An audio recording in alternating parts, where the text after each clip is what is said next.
What's common between lob, drive, speed up, drop volley, and dodging the ball? Not an easy question, is it?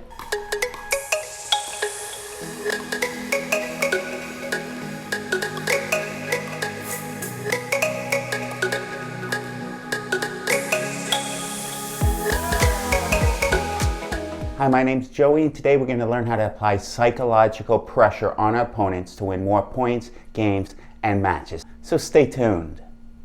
Some shots in pickleball have added psychological value. Like when we drive the ball at our opponent, what does it do? It applies pressure on them.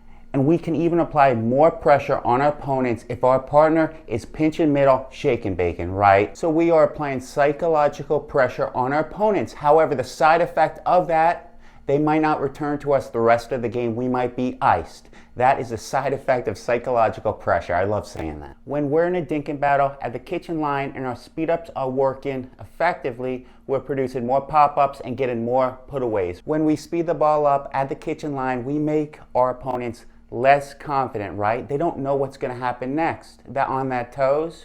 As a result, we get more confidence, we keep speeding it up, we get more pop-ups, and we do well. However, if we don't punish those dead dinks and we let our opponents get away with it, they're going to hit more aggressive dinks, they're going to generate more pop-ups from us. In essence, they're making us uncomfortable by being the aggressor because we weren't, because we didn't take the initiative.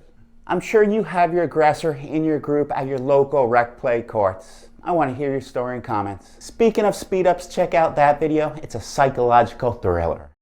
Playing against bangers, it is crucial to let outballs fly. If we don't, they get more confident, more obnoxious. They make us more annoyed, and the psychological effects are glaring. In other words, they're driving every single ball at us as hard as they can with no consequences, getting more and more confidence, and we feel more and more annoyed. We're taking their worries away. The dopamine centers in that brain are probably going crazy, and we are signaling no discipline.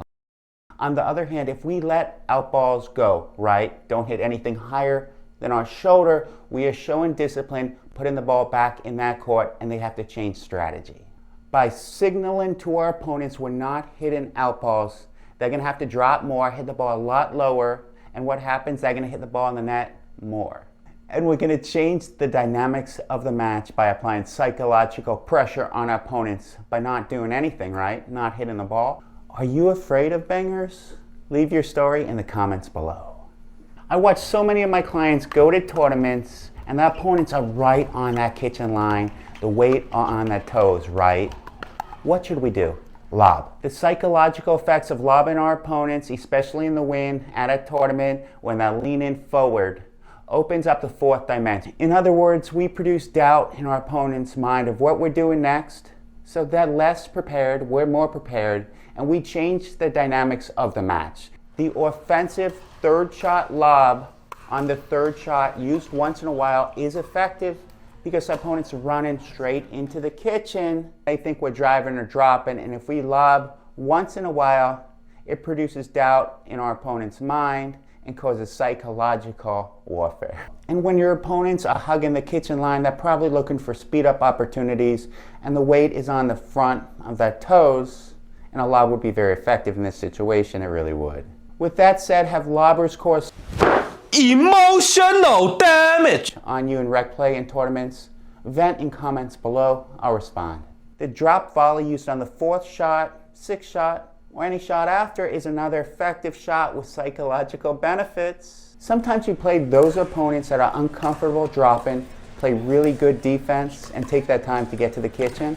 In general, you want to keep these pickleball players back, but a drop volley used once in a while when they're back playing defense behind the baseline can win the point, but if it doesn't win the point, they're running up to hit it, so it might produce a pop-up, right, tough to run and drop, or they might swing too hard and hit it out, so we need discipline.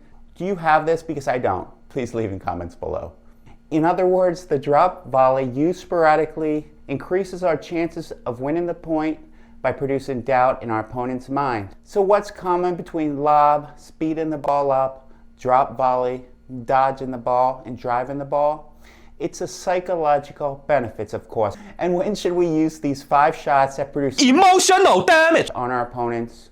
When we're losing the match. These shots change dynamics. They put pressure on our opponents and take pressure away from us. Pickleball lovers, what is your favorite shot to hit to really annoy your opponents, to inflict psychological damage on them? They get angry and we start winning when we're losing. Please leave it in comments. Save 10% on any paddle. Keeps us in business. The only win-win in life. And don't forget to have a good day.